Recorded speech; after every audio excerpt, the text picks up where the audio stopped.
کے بلند آواز سے اللہم صلی علی محمد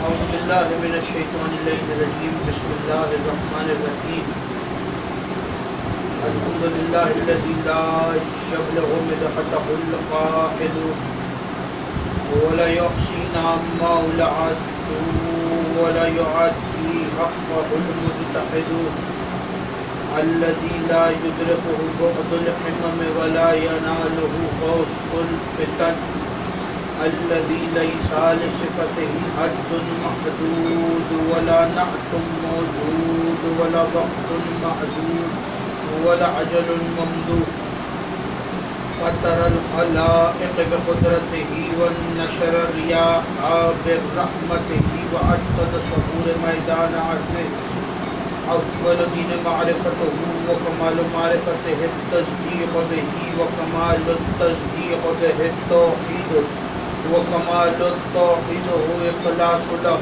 نفي الصفة عن كل شهادة صفة أنه غير الموصوف أنه غير الصفة فمن وصف الله سبحانه فقد قرنه ومن قرنه فقد شناه ومن شناه فقد جزاه ومن جزاه فقد جهله ومن جهله فقد إشار إليه ومن إشار إليه فقد حده ومن حده فقد عده الصلاة والسلام والتحية والإكرام على النبي الرحمة وخازن المغفرة وقائد الخير والبركة ومنقذ العباد من الهلكة سيدنا ومولانا بالقاسم محمد اللہم صلی علی محمد اما بعد بسم اللہ الرحمن الرحیم آل محمد کا احسان جس کو جتنا یاد ہے صلوات اپنی بلند آواز سے پڑھیں اللہم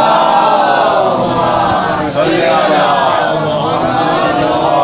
محمد دعا ہے پروردگار عالم سے کہ بانیان کا یہ تمام خرچ اخراجات کوشش کاوش کو اپنی بارگاہ میں قبول و منظور فرمائے آپ حضرات کا اس فرش پہ چلایا میرا عظیم خالق اللہ کی بارگاہ میں قبول فرمائے آپ کو اس فرش پہ آنے کا بہترین اجر عطا فرمائے کوئی غم نہ دے سوائے غم حسین کے آپ کو دعاؤں کی ایک دعا میرے اللہ قبر کی پہلی رات ہو زیارت امیر نصیب فرما قیامت کا دن ہو شفاعت شبیر نصیب فرما محشر کے روز خاتم میں قرآن خاتم میں دامن اہل بیت نصیب فرما ہمارے آخری وارث کا ظہور جلد سے جلد فرما ہمیں ایمان کے انوار و انصار میں شامل فرما ہماری آنکھوں کو اتنا پاکیزہ کر کے جب مولا کا ظہور ہو تو ہم مولا کے چہرے کی زیارت کر سکیں اور ہر عزادار کو مرنے سے پہلے لازمی مرتبہ تمام زیارات مقدسہ کی زیارت نصیب فرما تمام دعاؤں کو قبولیت تک پہنچائیں سہارا درود کرنے کے مل کے سارے بلند آواز سے صلوات اللہم صلی علی محمد اجازت ہے بسم اللہ مولانا مجلس اعظم کا سلسلہ شہادت ثانیہ زہرا شہزادی زینب بنت علی سلام اللہ علیہ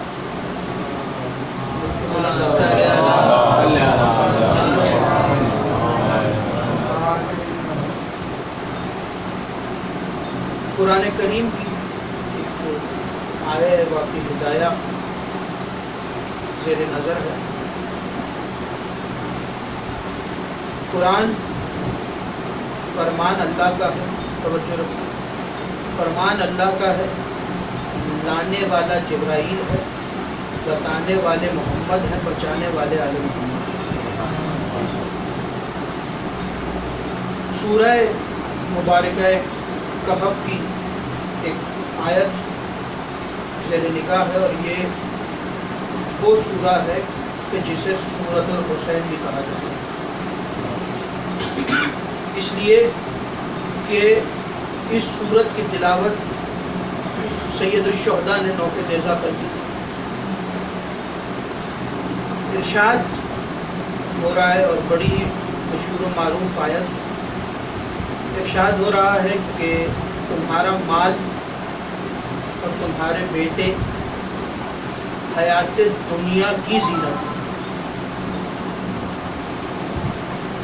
تمہارا مال اور تمہارے بیٹے حیات دنیا کی زینت ہے.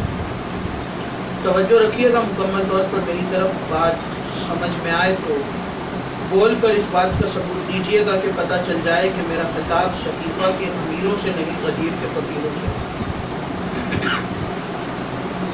خدا نے قرآن میں فرمایا کہ تمہارا مال اور تمہارے بیٹے اس دنیا کی زینت ہے، اس زندگی کی زینت ہے. خدا کہہ رہا ہے کہ بیٹے زندگی کی زینت ہے، بیٹے باپ کی زینت ہے. توجہ رکھیے گا، ایک مقام پہ لانا چاہ رہا ہوں. بیٹے باپ کی زینت ہے، لیکن علی کی زینت علی کی بیٹی ہے. قرآن کہہ رہا ہے کہ بیٹے باپ کی زینت ہے،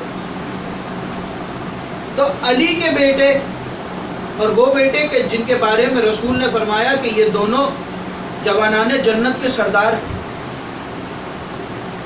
وہ دونوں کہ جو کن سے کھیلنے والے ہیں، علی کے وہ بیٹے، وہ علی کی زینت کیوں نہیں بنے،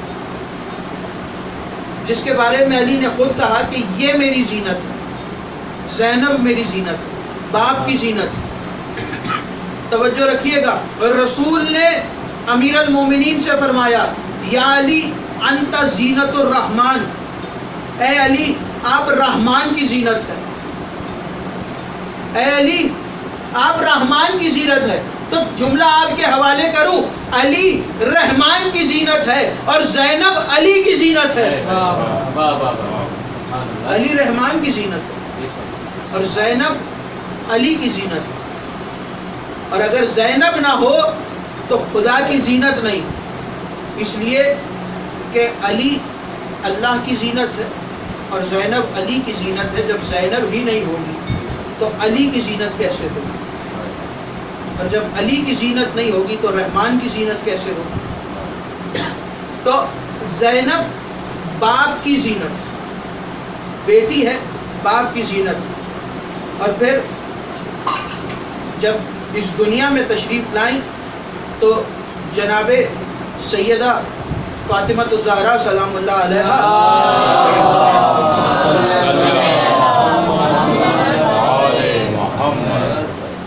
توجہ میری طرف رکھیے گا، شہزادی اپنے ہاتھوں پر اٹھا کر جناب زینب کو مولا علی کی بارگاہ میں اور آ کر کہنے لگی کہ یا علی بیٹی کا نام تجویز کیجیے، بیٹی کا کچھ نام بتائیے. تو کہنے لگے اے فاطمہ کیا آپ کو معلوم نہیں ہے کہ میں زینب کا نام کیسے رکھوں، کیونکہ میں رسول خدا پر سبقت نہیں حاصل کر سکتا، رسول خدا کی موجودگی میں میں ان پر سبقت حاصل نہیں کر سکتا، اس لیے زینب کا نام رسول خدا تجویز کریں گے. شہزادی نے، میری طرف دیکھیے گا، شہزادی نے جناب زینب کو اٹھائے ہوئے رسول خدا کی بارگاہ میں آئی، بابا کو سلام کیا اور سلام کرنے کے بعد کہا کہ بابا نواسی کا نام رکھیے. تو رسول خدا نے کہا کہ اے فاطمہ، جملہ سنیے گا، اے فاطمہ کیا علی کا علم کم تھا کہ وہ زینب کا نام نہ رکھ سکے؟ کیا علی کا علم کم ہے کہ وہ اس کا نام نہ رکھ سکے؟ اس لیے کہ میں مدینہ ہوں علم کا اور علی اس مدینہ کا باب ہے، علی اس شہر کا دروازہ ہے.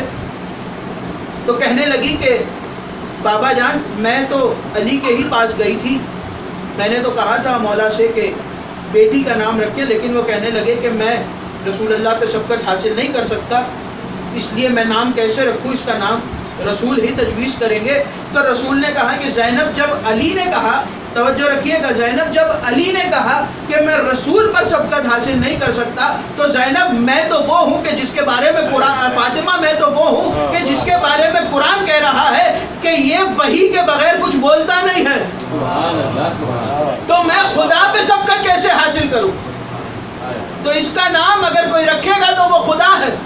اور پھر جبرائیل نازل ہوئے اور کہا کہ یا رسول اللہ، اللہ بعد السلام کہہ رہا ہے کہ اس کا نام خدا نے زینب تجویز کیا. بھائی کیا بات ہے، سبحان اللہ سبحان اللہ بر محمد و آل محمد بلند صلوات صلی اللہ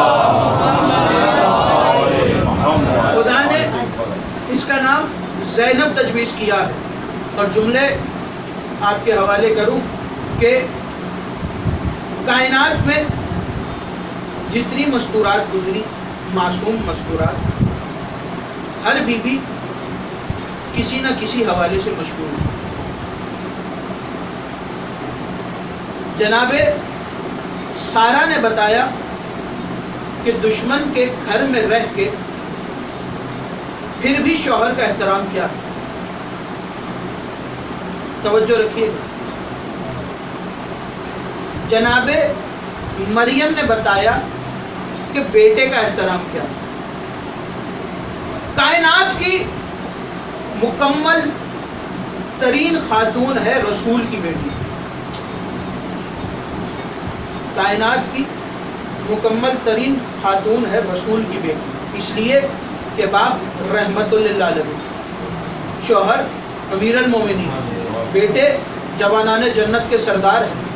کائنات کی مکمل خاتون ہے رسول کی بیٹی، لیکن علی کی بیٹی رسول کی بیٹی کی جگہ پہ ثانیہ زہرا بن گئی۔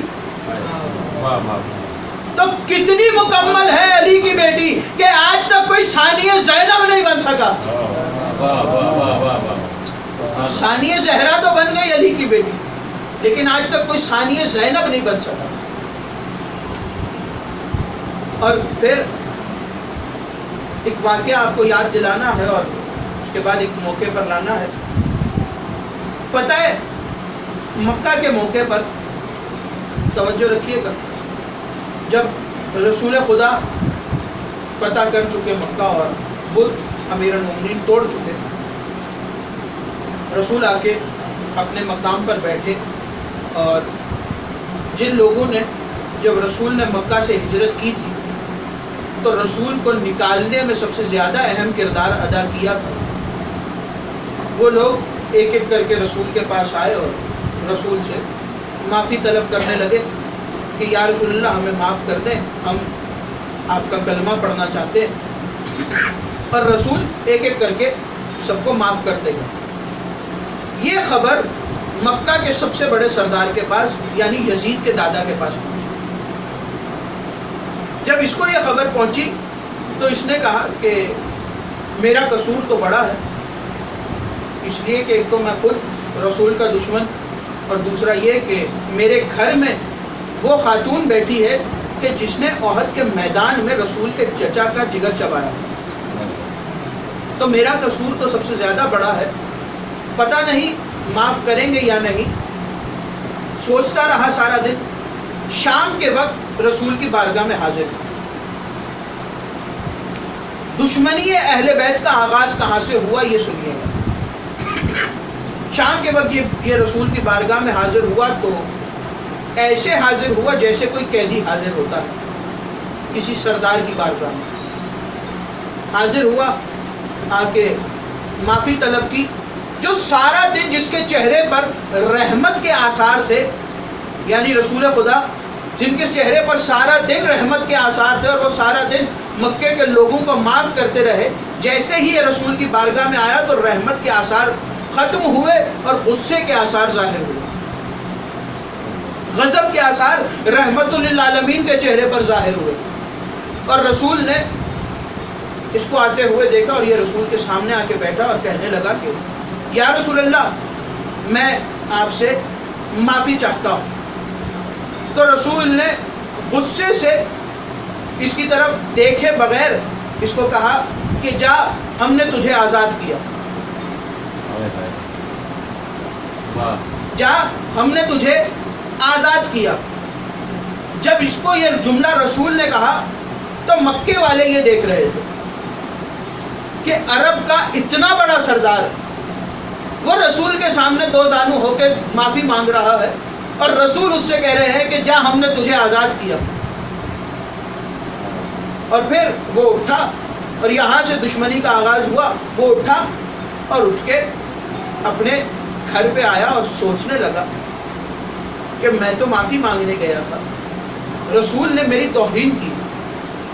میں مکہ کا اتنا بڑا سردار کہ آج تک کوئی سردار میری سرداری میں شریک نہیں ہو سکا. رسول نے سب کے سامنے مجھ سے کہا کہ جا میں نے تجھے آزاد کیا. تو کہنے لگا کہ اب میں اس کا بدلہ تو لوں گا، لیکن مکہ میں بدلہ لینا ناممکن سی بات تھی. جب بھی یہ گھر سے باہر نکلتا تو لوگ اس کی طرف دیکھ کے اس کو کہتے کہ کیا یہ وہی نہیں جا رہا کہ جس کو رسول نے آزاد کیا؟ کیا یہ وہی نہیں ہے کہ جس کو محمد نے آزاد کیا؟ جب اس نے پورے مکہ سے تانے سنے تو یہ اپنی ساری جائیداد اور سب کچھ لے کے، اولادوں کو لے کے مکہ سے شام کی طرف چلا گیا، اور شام میں جا کے اس نے حکومت بسا دی. دمشق میں گورنر بن گیا، اور دوسرے خلیفہ کے دور میں انہوں نے شام کے اوپر مکمل حکومت جما دی. اور جب تیسرا خلیفہ آیا جو کہ تھا ہی بنو امیہ کی طرف سے، تب تک ان کی جڑیں اتنی مضبوط ہو گئی تھی کہ یہ شام کے بعد بصرہ میں بھی ان کی حکومت آ گئی، کوفہ میں بھی ان کی حکومت آ گئی تھی، اور دیگر شہروں میں بھی ان کی حکومت موجود تھی، اور ان کے دلوں میں بغض آل محمد پلتا رہا. مرتے مرتے یزید کے دادا نے یزید کے باپ سے وصیت کی کہ دیکھو میں تو اس جملے کا بدلہ نہیں لے سکا جو رسول نے مجھ سے بھرے مکہ کے سامنے کہا تھا کہ جاؤ میں نے تمہیں آزاد کیا، لیکن میری وصیت ہے تمہیں کہ تم نے اس جملے کا بدلہ لینا ہے، اور ان کے گھرانے میں سے کسی کو دربار میں کھڑے کر کے کہنا ہے قیدی کی صورت میں کہ جاؤ ہم نے تمہیں آزاد کیا. ساری زندگی یہ اسی کوشش میں لگا رہا، اور اسی کوشش میں یہ علی سے مقابلے کرتا رہا. کبھی صفین کے میدان میں آیا کہ کسی طرح سے ان کو گرفتار کر کے دربار میں لایا جائے اور میں اس جملے کا بدلہ اتاروں. یہ جمل کے میدان میں آیا، یہ نہروان کے میدان میں آیا، لیکن امیر المومنین اس کی سازشوں سے واقف ہو چکے تھے، اس لیے اس کے ہر وار کو امیر المومنین تہوتیق کرتے گئے اور اس کے کسی وار میں نہ آئے. آخر کار اس نے امیر المومنین کا قتل مسجد کوفہ میں کروایا، اور اس کے بعد اس نے سوچا کہ علی کے بیٹے کو دربار میں بلا کر یہ جملے کا بدلہ لینے کا صحیح موقع، اور یہ قریب تھا کہ امام حسن کو دربار میں بلا کر اس جملے کا بدلہ لیتا اور امام حسن کو توہین کرتا.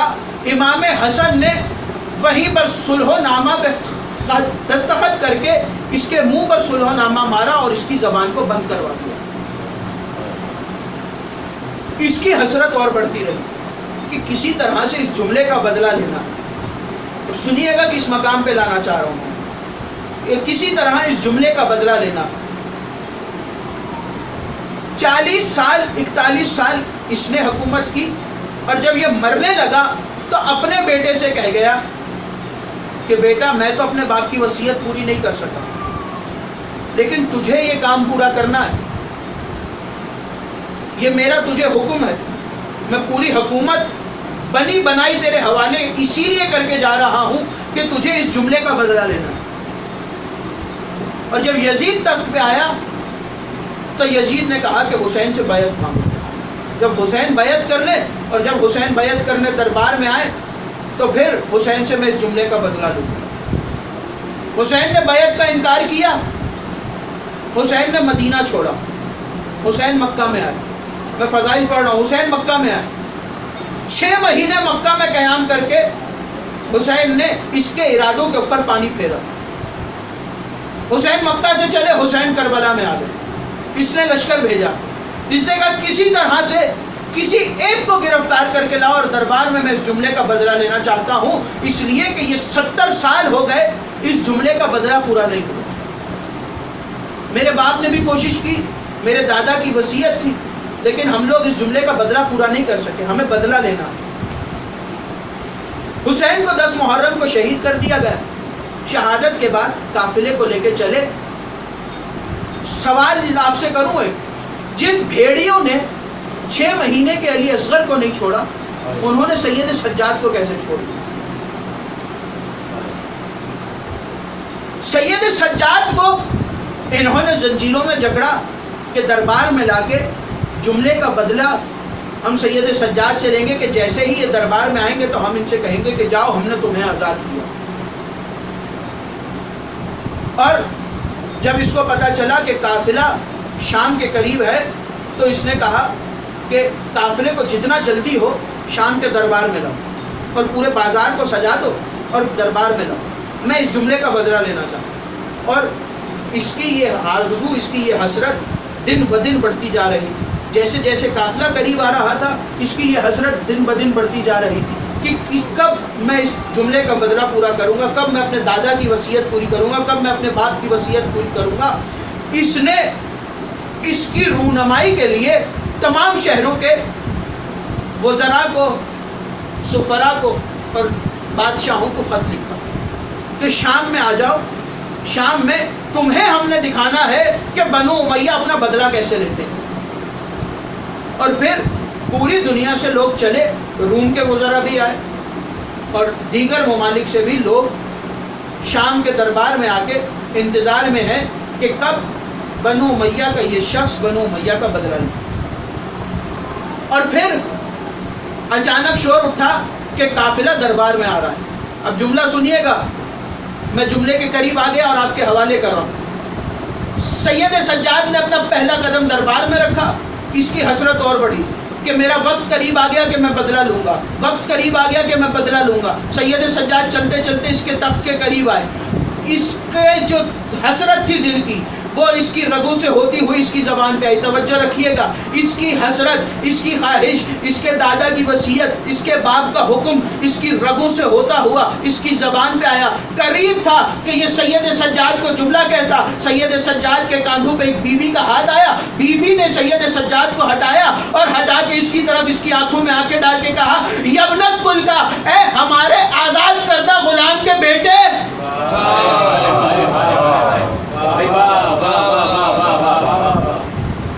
یبنت کلکا، اے ہمارے آزاد کردہ غلام کے بیٹے. اس نے کہا کسے کہا؟ بیوی. بیوی نے کہا یہ دربار کس کا ہے؟ یہاں شام پہ شاہی کون کر رہا ہے؟ ہم کس کے مہمان ہیں؟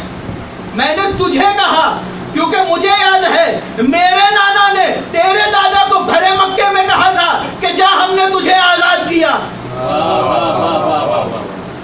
میرے نانا نے تیرے دادا کو کہا تھا کہ جا ہم نے تجھے آزاد کیا. اور جیسے ہی بیوی نے یہ کہا تو پورے دربار میں جو وزراء بیٹھے ہوئے تھے سب کھڑے ہو گئے کہ یہ کس کی بات کر رہی ہے، یہ بولنے والی ہے کون؟ یہ لہجہ تو کسی مرد کا لگتا، یہ لہجہ سنا ہوا لگتا. یہ کون ہے جو اس لہجے میں خطاب کر کے اس کو غلام زادہ کہہ رہی ہے؟ یہ تو کہتا تھا کہ یہ بادشاہ کا بیٹا ہے، آج پتہ چلا یہ تو غلام کا بیٹا ہے. جب پورے دربار میں علی کی بیٹی نے اس کو رسوا کیا تو اس نے مؤذنوں کو حکم دیا کہ کھڑے ہو کے اذان دو. مؤذن ایک ہی وقت میں دربار میں 7 جگہ پہ مؤذن کھڑے ہوئے اور 7 جگہ سے مؤذنوں نے اذان دینا شروع کی. اور جیسے ہی مؤذنوں نے اذان دینا شروع کی اور اذان دیتے دیتے مؤذن اذان کے اس جملے پر آئے کہ اشہد ان محمد رسول اللہ، تو بیوی نے مؤذنوں کو اشارہ کیا اور مؤذن اس جملے پر رک گئے. بیوی یزید کی طرف مخاطب ہو کے کہتی ہیں، یزید اگر حسین نے تیرے اختیار کو نہیں مانا تھا اور تیرے اختیار میں سب کچھ ہے تو پھر اپنے اختیار سے اس جملے کو آزان سے نکال، میرے نانا کا نام آزان سے نکال کے اپنے باپ دادا کا نام آزان میں ڈال. یزید کہتا ہے بیوی میں یہ نہیں کر سکتا. بیوی نے کہا پھر تو کر کیا سکتا ہے؟ پھر تجھے ماننا پڑے گا. تم لعنت والے ہو، ہم درود والے ہیں. تمہیں ماننا پڑے گا، تم لعنت کے والے ہو، ہم درود والے. علی کی بیٹی نے علی کے لہجے میں خطاب کیا.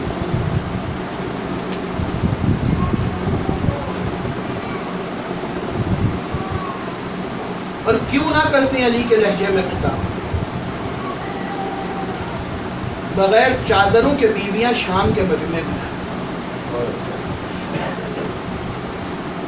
اس سے پہلے کہ میں مصائب کے جملوں کی طرف پڑھوں، 2 جملے سن لینا آزاد. ہندوستان کا ایک حاکم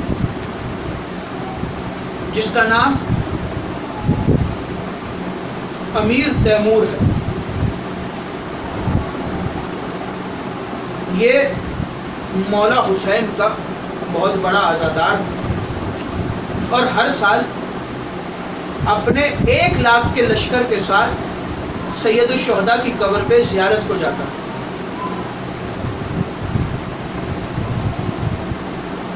ہر سال 1 لاکھ کا لشکر لے کے سید الشہداء کی قبر پہ جا کے سلام کرتا, اپنا تاج سید الشہداء کی قبر پہ رکھتا. اور کافی عرصہ یہ مولا کی قبر پہ ہر سال اپنا لشکر لے کے جاتا.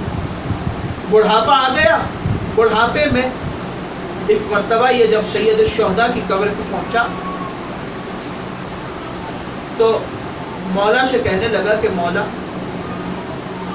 اب زندگی کا کچھ پتہ نہیں, اتنی ہمت عطا کیجیے کہ اگلے برس دوبارہ آپ کے روزے کی زیارت کر سکوں. مولا کے قبر سے آواز آئی کہ اے امیر تیمور, اگلے برس کربلا نہ آنا. کہنے لگا مولا اگر کربلا نہ آیا تو مر جاؤں گا. توجہ میری طرف رکھیے گا, اگر کربلا نہ آیا تو مر جاؤں گا. مولا نے کہا کہ امیر تیمور ہم جانتے ہیں کہ تم ہم سے کتنی محبت کرتے ہو, لیکن اب تمہارا کام ہندوستان میں ہے. مولا کیا کرنا ہے؟ مولا نے کہا ہندوستان میں جاؤ اور اگلے برس محرم میں تعزیے بنا کے نکالنا. یہ تعزیے جو شروع کیے ہیں یہ امیر تیمور نے شروع کیے اور سید الشہداء کے حکم پہ شروع کیے. تعزیوں پہ اعتراض نہ کیا. بہرحال سید الشہداء کا حکم تھا, اس لیے یہ اگلے برس کربلا نہیں. لیکن ایک برس یہ چلا اور زیارت کے لیے شام پہنچا, بس اس مقام پہ لانا تھا. جناب زینب کی قبر پہ آیا, سلام کیا. سلام کر کے کہتا ہے بی بی کہاں اتنی دور شام میں دفن ہو گئی؟ کیا کربلا میں حسین کے روزے کے پاس جگہ نہیں تھی؟ کیا مدینہ میں ماں کے پہلو میں جگہ نہیں تھی؟ کیا نجف میں آپ کے بابا کے پاس اتنی جگہ نہیں تھی کہ وہ آپ کو جگہ دے دے؟ یہ کہہ کے امیر تیمور جناب زینب کی قبر پہ بیٹھا اور آنکھ لگ گئی. عالم خواب میں بی بی کی آواز آئی. آواز میں کہہ دے کے کہتی ہے امیر تیمور تو نے کیسا سوال کیا؟ تو پوچھتا ہے کہ میں مدینے میں کیوں دفن نہیں ہوئی, میں نجف میں کیوں دفن نہیں ہوئی, میں کربلا میں کیوں دفن نہیں ہوئی. جانتا ہے میں شام کیوں آئی؟ میں شام اس لیے آئی ہوں کہ حسین نے مجھے ایک امانت دی تھی جسے میں چھوڑ کے شام سے چلی گئی تھی. اس امانت کی وجہ سے میں واپس آئی, میں اس سکینہ کی وجہ سے واپس آئی. حسین نے میرے ذمہ لگایا تھا سکینہ کو کہ زینب سکینہ کا خیال رکھنا, زینب سکینہ کو تنہا نہ رہنے دینا. میں اس سکینہ کو شام کے زندان میں چھوڑ کے چلی گئی تھی. آج اس لیے شام میں دفن ہوں کہ میری بھتیجی اکیلی نہ رہ جائے. آزادارو جانتے ہو شہزادی جب شام سے واپس مدینے آئی, چند جملے سن لینا, مجھے شہادت پیش کرنی. جب شام سے واپس کربلا اور کربلا سے واپس مدینے آئی تو بشیر نے اعلان کیا کہ مدینے والوں مدینہ رہنے کے قابل نہیں رہا. مدینے کا نام واپس پلٹ کر یثرب رکھ دو, اس لیے کہ یہ مدینہ کہلانے کے لائق نہیں رہا. مدینے کے مالک, مدینے کا مولا, مدینے کا وارث حسین کربلا میں 3 دن کا بھوکا پیاسا مارا گیا. عزادارو قافلہ شہر میں داخل ہوا, بیبیاں شہر میں داخل ہوا. چلتے چلتے شہزادی زینب نانا کے روزے پر آئی. نانا کے روزے پر آ کر قبر رسول پر کھڑی ہو کر سلام کیا. علی کی بیٹی نے سلام کیا, قبر رسول سے جواب آیا. علی کی بیٹی نے اپنے دکھ بیان کرنا شروع کیے. کہا نانا کربلا میں میرے اکبر کو مارا گیا، نانا کربلا میں میرے قاسم کی لاش کے ٹکڑے ہوئے، نانا کربلا میں میرے عباس کے بازو کاٹے گئے. یہ کہنے کے بعد بی بی کہتی ہے نانا جب گھر کا کوئی چھوٹا اپنے شہر سے دوسرے شہر جاتا ہے تو گھر کے بڑوں کے لیے کوئی نہ کوئی تحفہ لاتا ہے. نانا میں تو تحفہ نہ لا سکی لیکن ایک چیز لائی ہو. یہ کہہ کے بی بی نے گٹھڑی کو کھولا، گٹھڑی کو کھول کے ایک کرتا نکالا. اس پھٹے ہوئے کرتے، خون آلود کرتے کو رسول کی قبر پہ رکھا. جیسے ہی رکھا قبر میں زلزلہ آیا، آواز آئی زینب کرتا ہٹا لے. رو کے کہتی ہے نانا آج پورے 1 سال کے بعد نواسے کا کرتا برداشت نہیں ہوا. نانا ذرا سوچو 70 قدم پہ کھڑے ہو کے دیکھتی رہی اور ظالم خنجر چلاتا رہا. میں 70 قدم پہ کھڑی رہی، آج بیٹے کا کرتا برداشت نہیں ہوا. عزاداروں ماں کی قبر پہ آدھی رات کے وقت ماں کو اپنے دکھ سنائے، لیکن زینب مدینے میں نہ رہی. ایک وقت آیا کہ زینب کو دوبارہ مدینہ چھوڑنا پڑا اور قافلہ دوبارہ سید سجاد کی ساربانی میں چلا اور قافلہ شام میں پہنچا.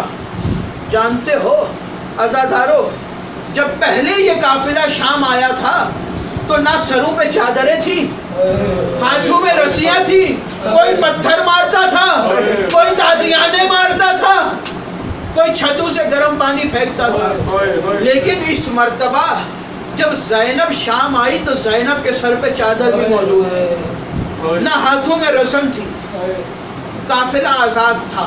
عزادارو ایک مقام آیا جہاں رات ہوئی. یہ شام شہر کے پہلے علاقہ باہر ہوتا تھا، اب شام کے اندر آ گیا ہے، زینبیہ کا علاقہ کہلاتا ہے. اس علاقے کے اندر عزادارو مولا نے اپنے خیموں کو لگایا. آدھی رات کے وقت خیموں کو لگایا اس لیے کہ رات کے وقت قافلے سفر نہیں کرتے تھے. خیمے لگ گئے، بیویاں اپنے اپنے خیموں میں داخل ہو گئی. عزادارو ایک مرتبہ خیمے کربلا میں لگے تھے، ایک مرتبہ خیمے شام کے اس مقام پہ لگے ہیں. کربلا میں جب خیمے لگے تو بیوی نے حسین کو خیمے میں بلایا. جب یہاں خیمے لگے تو بیوی نے سجاد کو خیمے میں بلایا. کربلا میں بلا کے بیوی نے بھائی سے کہا تھا بھیا یہ کون سی جگہ پہ لے آئے ہو؟ جب سے خیمے لگے ہیں کسی بیوی کے رونے کی آواز آتی ہے. کہا زینب آواز کو پہچانو، یہ ہماری ماں فاطمہ زہرا کی آواز ہے. عزادارو جب اس مقام پہ خیمے لگے تو بیوی نے اپنے بھتیجے کو خیمے میں بلایا. کہا سید سجاد یہ کون سا مقام ہے؟ یہ جانا پہچانا مقام لگتا ہے، سجاد مجھے بتاؤ تو صحیح. بیوی کی طرف دیکھ کے کہا پھوپھی اماں واقعی یہ مقام جانا پہچانا ہے، اس لیے کہ جب آپ پہلے اس مقام پہ آئی تھی تو یہی کھڑے ہو کے انتظار کیا تھا بازار میں. یہی وہ مقام ہے جہاں انتظار کرتی رہی کہ کب دربار بازار کا دروازہ کھلے اور کب شام میں داخل ہو. عزادارو بی بی اپنے خیمے سے باہر نکلی اور کہنے لگی سید سجاد یہاں قریب میں وہ باغ ہوگا جہاں درخت پہ میرے حسین کا سر لٹکایا گیا. عزادارو سن سکو گے علی کی بیٹی کی شہادت کے جملے ہیں، حوصلے سے سن لینا. عزادارو سید سجاد لے کے چلے، پھوپھی اماں کو اس باغ میں لے کے آئے. پھوپھی باغ میں داخل ہوئی، ایک ایک کر کے درختوں کے قریب آنے لگی. ایک درخت کے قریب آ کے کہتی ہے ہاں یہ وہی درخت ہے جہاں میرے اکبر کا سر لٹکایا گیا تھا. ہاں یہ وہی درخت ہے جہاں میرے قاسم کا سر لٹکایا گیا تھا. ہاں یہ وہی درخت ہے جہاں میرے عباس کا سر لٹکایا گیا تھا. ایک درخت کو زینب چھوڑ کے آگے بڑھی. جانتے ہو وہ کون سا درخت تھا؟ وہ وہی درخت تھا کہ جس پہ اونو محمد کے سر لٹکائے گئے تھے. عزادارو آگے آگے بڑھی، ایک درخت کے نیچے آ کے علی کی بیٹی بیٹھی اور رو رو کر کہنے لگی ہاں یہ وہی درخت ہے جہاں میرے ماں جائے کا سر لٹکایا گیا تھا، جہاں میرے بھیا حسین کا سر لٹکایا گیا تھا۔